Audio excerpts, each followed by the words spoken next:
Welcoming all our viewers on today's broadcast of International Affairs, which is going on live from the Dhaka's Gulshan studio. My name is Shamsul Alam Pantho. As I bring in the most important updates from around the world, that of course includes the Middle East situation, there is some breaking news that I want to share with you all. But before I do so, in the panel, we have Associate Professor Shibli Islam, Department of Law, hailing from Rajshahi University. I welcome you back onto this program, as well as our geopolitical correspondent Norman Floyd Barnes from Washington, D.C. I want to read out what is the latest that we have, which includes the U.S. military standing ready to carry out potential strikes on Iran as early as Saturday. This is, of course, being reported from the international media, CNN, as well as Al Jazeera and BBC. They are all reporting the fact that by this weekend, there may be some moves carried out. However, Donald Trump still says that he is showing some restraint. I want to ask Norman Floyd Barnes, I'm sure you have been seeing the news as it's coming out, as well as Israel, who is preparing the home front for a possible strike on on Iran's military infrastructure. More from Norman Floyd Barnes in Washington, D.C. Sir, what do you have on your desk? Greetings this morning. Today we're preparing here in Washington for the first inaugural meeting of the Board of Peace here in Washington. So traffic, as you see behind me, is going to be very tight, a lot of security, and a lot of people going to be late for work today. So besides that, yes, the U.S. military is preparing for a possible military strike. And right now, we're waiting for the word from the president to okay that. So we have no idea what timing on that. That could be with him. It could be 2 minutes or 2 weeks. So we really don't know how that's going to go. Of course, I want to also ask the same line of questioning with Professor Shibli Islam in the studio. We've heard Norman Floyd opening up about this topic, but Donald Trump still has not given any kind of order. But sources say that we are expected to see some military action later this weekend. What are your observations? Well, the press secretary, she said that there is a still chance, there is a still hope that Iran could make the deal. So President Trump is hoping against the hope that Iran will make the deal. And of course, the second warship that is, getting close to Iran. So there is a possibility that there might be a war. The plethora of events that's been going on in all over the world is quite alarming. It's astonishing that the UN is still quiet, because UN is about to fail if Trump actually intervene Iran now. And there is a possibility that Israel might go on an out-and-out war with Iran as well. So these plethora of events will give a wrong signal to the world community, especially the peace-loving countries like us or the non-aligned movement countries.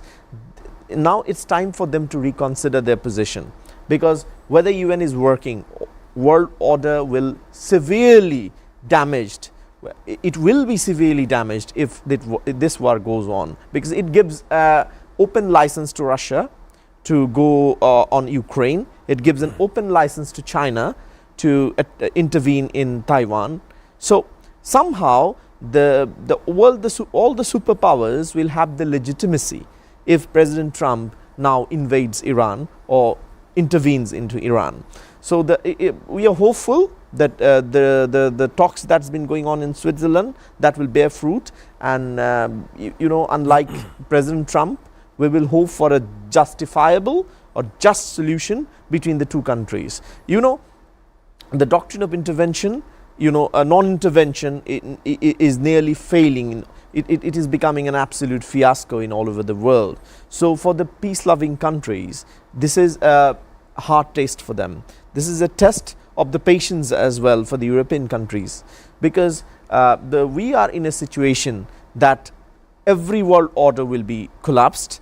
Now there will be no control over China, because China could intervene anyone, especially the Taiwan will be in grave danger. Hong Kong will be in, so those regions will be unstable. Middle East will be severely unstable by this Yes. intervention. Middle East. You have to understand these Arab communities, they're interlinked or interconnected with each other. Look, the non-authorized intervention by George W. Bush, Junior George W. Bush to Iraq, and definitely later on, it brought intervention by the Europeans into, Gaddafi's, territory. So that gives them the open license, and definitely from those unlawful intervention, which is severely illegal in international law, just because of the fact that international community didn't stand up against those illegal intervention, the IS was created. And ever since, the Middle East is actually destabilized. IS, Islamic State, becomes one of the greatest impediments towards establishment of peace in Middle East. So the very UN Charter, Article 27 says that any member will not interfere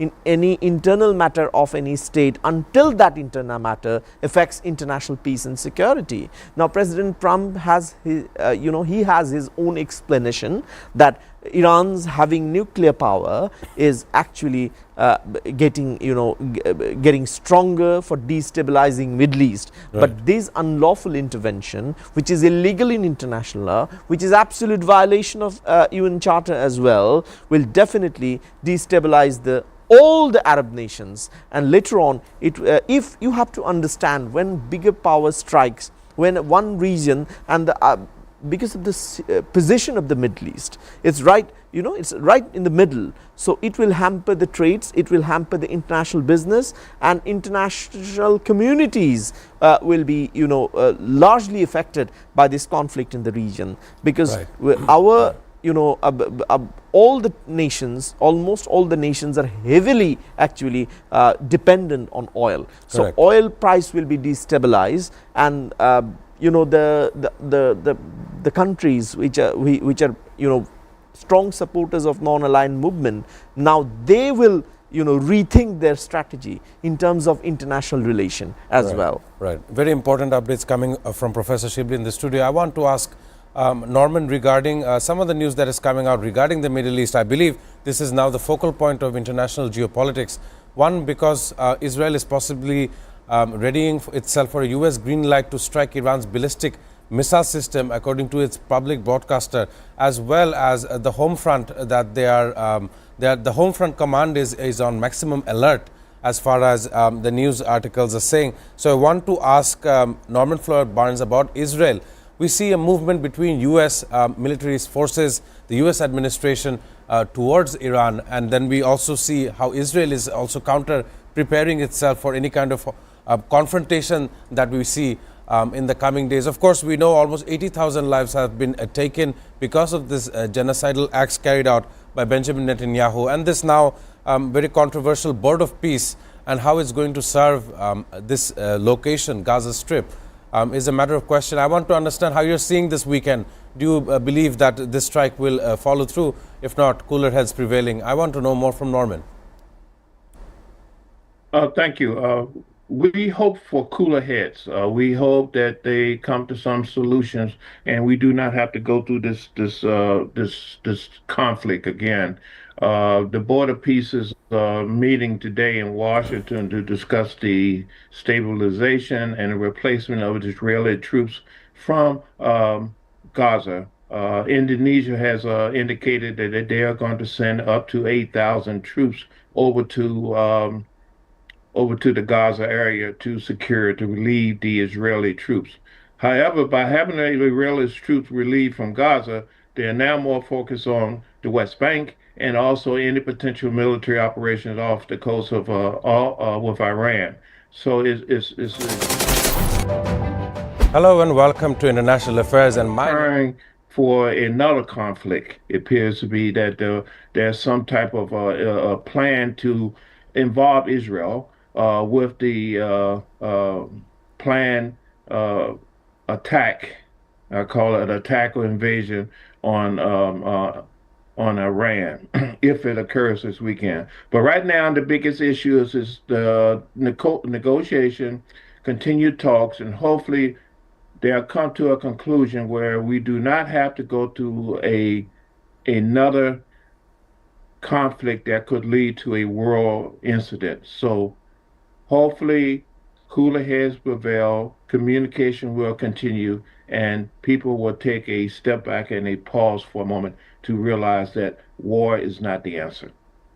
Of course, important updates coming from Norman Floyd Barnes regarding Iran and regarding the security nexus we've been reporting about for the last 2.5 weeks, with two meetings, one held in Muscat, Oman, and of course one more in Geneva, Switzerland. I want to focus back into the studio with Professor Shibli Islam. I know journalism is very important to understand the state of affairs, the state of situations that the Palestinians are facing. And in a report which was released earlier today, by the International Committee to Protect Journalists, the CPJ, they are saying that they interviewed 59 Palestinian journalists imprisoned by Israel after the Hamas-led attacks of October in 2023, and most of them are saying about the continuous routine beatings, starvation, sexual assault, and of course all of this is there is testimonies published by this international reporting group. I want to understand, we know that over 400 journalists have been murdered. What are some of the implications in the field, especially bringing the truth to the table for international community to see? As a fellow host yourself, how do you see this? Well, to be honest, there is a genocide going on in Gaza by the Israelis, and there is no doubt about it. And there is the other side of the story as well, whether the Palestinian authorities have the right to defend themselves or not when they have been intervened, when they have been illegally evacuated from their houses. The illegal settlements that's been going on constantly by the Israelis, especially the Israeli authorities. So the trial of this genocide is not visible in the near future as well. It seems like that it won't be visible in the near future as well, because the war crime that's happened, because you have narrated the testimony, you will find thousands of testimony, even that could reach to millions if we take them into the notice right when the conflict has started, during the time of the Yasser Arafat. You will see these interventions, and at the same time you will see the suicide attacks that's been committed by the Palestine authorities, especially the Hamas, and these proxy forces that comes with it. Especially Hamas now has got the mandate from the people of the Palestine.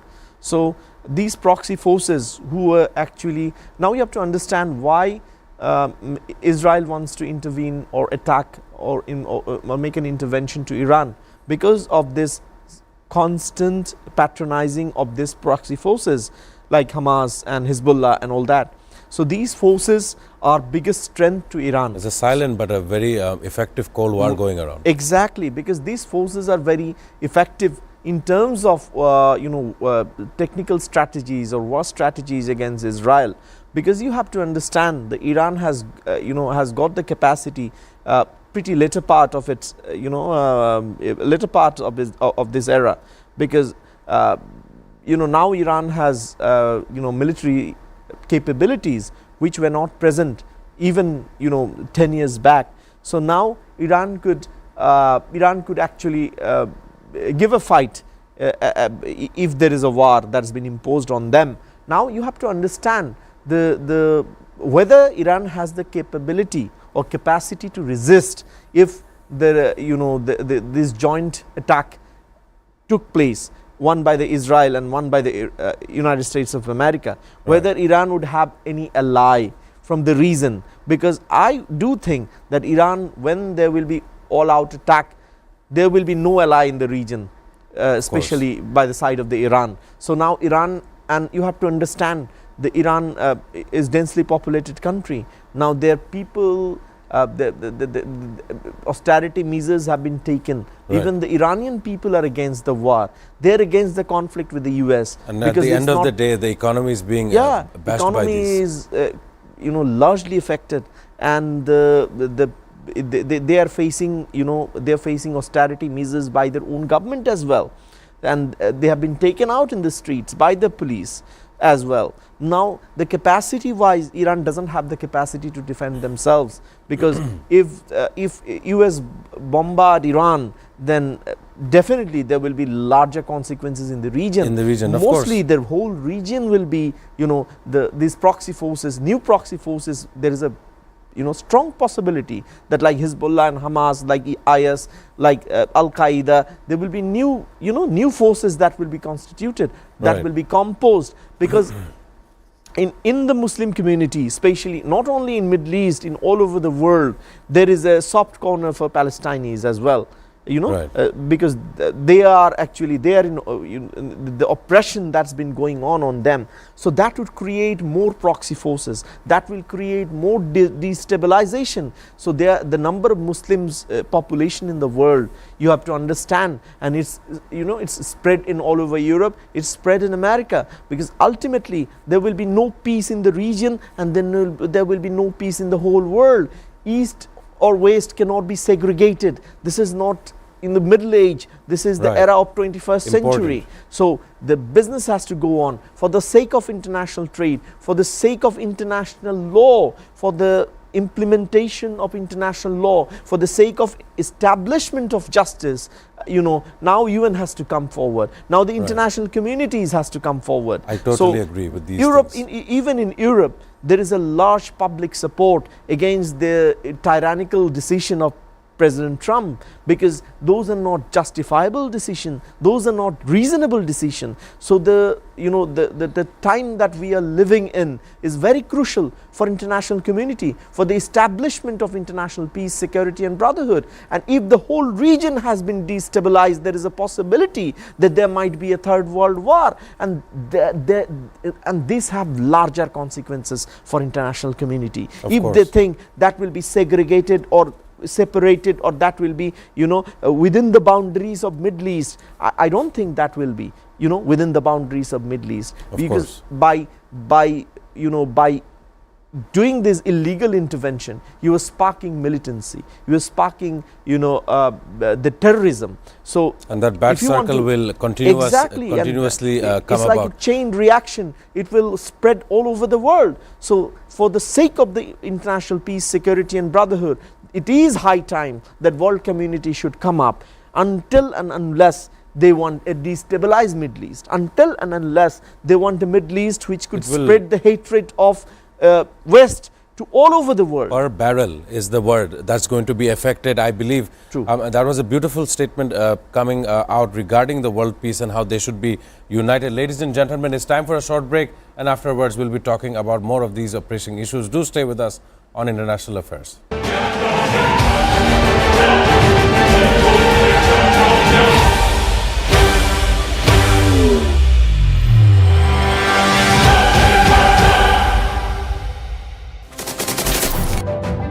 Hello and welcome to International Affairs, and my name is Shamsul Alam Pantho. I don't see an easy resolution to this, because every slight deviation from the plan opening an open war conflict with them. Testing nuclear missiles. Russia's announcement of these supposedly successful testing. Special and exclusive footage that is being played on SATV screen. Really coming to terms with Hamas. Damage estimated between this entire issue. President Trump is expected to hold bilateral talks. Preserving biodiversity and tackling climate change. We cannot protect the planet before we negotiate peace. Where is it going? Is it understanding the needs of its people before the needs of this global world? For China to come to agreement, They will face better projects. With presidency of China and President Lee of South Korea. Trump's White House that is in favor of these things. simply not enough action being taken to address the problem of fossil fuels. What their plan initially is towards the Caribbean, a place that has been met with two types of disasters. Bangladeshi students at the same level of opportunity internationally and domestically. International Affairs. Watch every Sunday to Thursday at 2 p.m. only on SATV and SATV Digital. Hello and welcome to International Affairs, and my name is Shamsul Alam Pantho. I don't see an easy resolution to this, because every slight deviation from the plan. Opening an open war conflict with them. testing nuclear missiles. Russia's announcement of these supposedly successful testing. Special and exclusive footage that is being played on SATV screen. Really?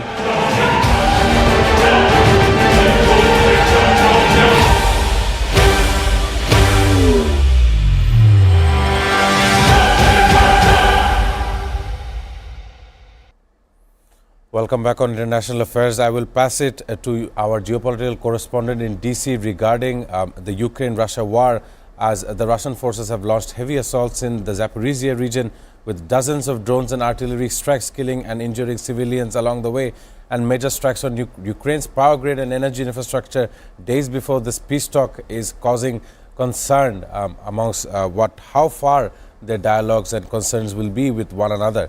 I want to have a very small comment from Norman Floyd Barnes joining us from Washington, D.C. Yes, my small comment is that the persistence of the war, the insurgent attack on the infrastructure will continue. There will be no let up.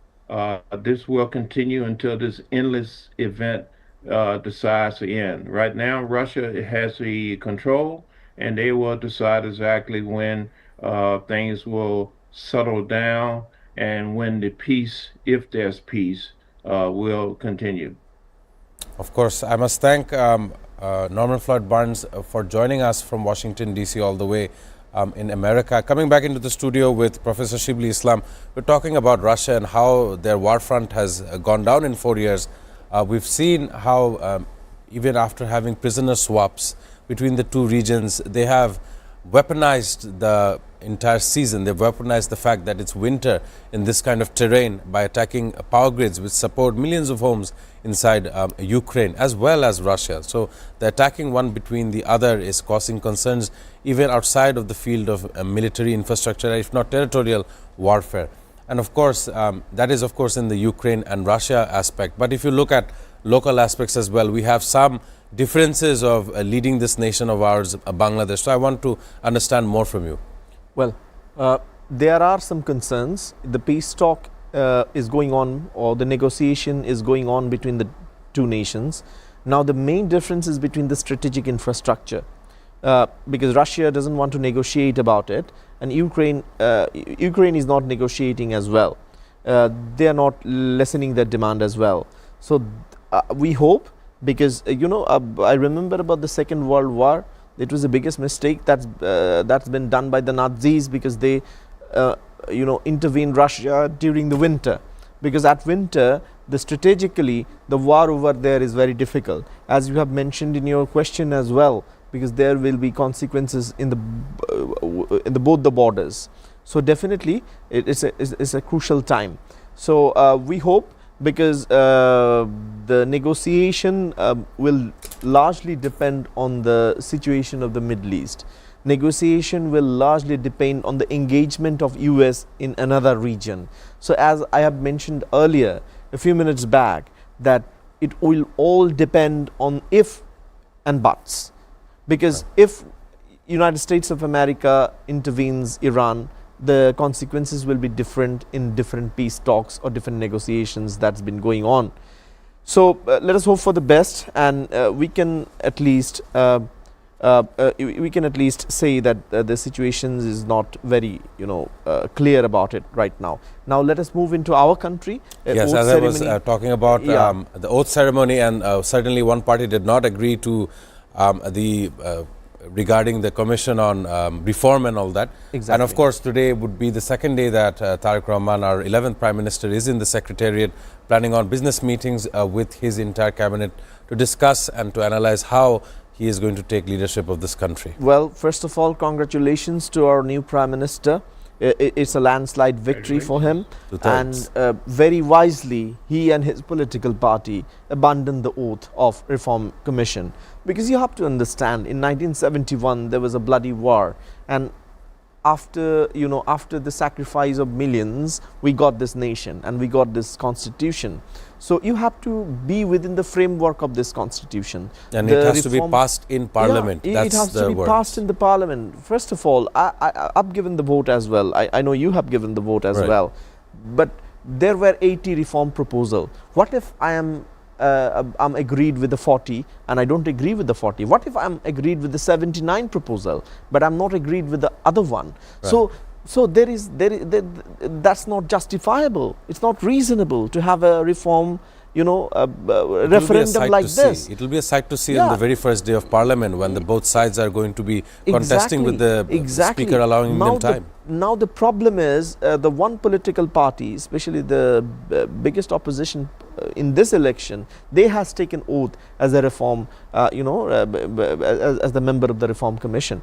So where they will work as a for the reform. Now the problem is the country like Bangladesh, parliament, our constitution is supreme. So the parliament has the ultimate authority.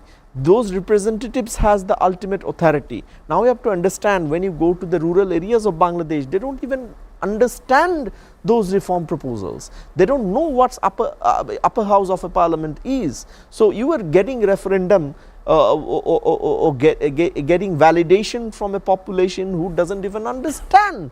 So now how Bangladesh works, their representatives will take the decision. So now the newly parliament has been formed. Now the president will call the parliament. Now it's for the parliamentarians, it's for the representatives to decide whether there will be those proposals will be accepted or not.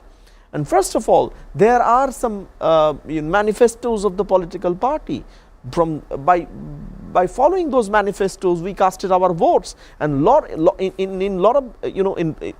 can find plethora of those articles in these manifestos which conflicts with this reform proposal. So you have given vote to one political party. Definitely you have supported their manifesto. You like the manifesto. You like the proposal. So it's definitely somehow there is a conflict between these two concepts. So now the parliament, and it's completely unconstitutional and illegal, because you have to be within the four corners of the constitution. So definitely the time has come that new parliament has to decide whether they want to move on with this reform proposal. And definitely the country like Bangladesh, it's a unitary form of government. You don't need upper houses in this in this type of landscape, because the parliamentarians are there. So let's hope for the best, and let's hope for the new parliament to work effectively. Now, I really enjoy this optimism that we're all seeing and all sharing. Of course, time can either be of essence, it can be your worst enemy, if not your best friend. And how we utilize time is so much more important, even us as broadcasters understanding. I want to end on a note that this is the first day of Ramadan. As you can see, we don't have any water on the table as respects to the Muslims who are, of course, taking part in this month-long prayer. I also want to thank Norman Floyd Barnes, joining us from Washington, D.C. as well as Associate Professor Shibli Islam on the program today. Ladies and gentlemen, this was a lovely Thursday. I shall see you all in next week's International Affairs.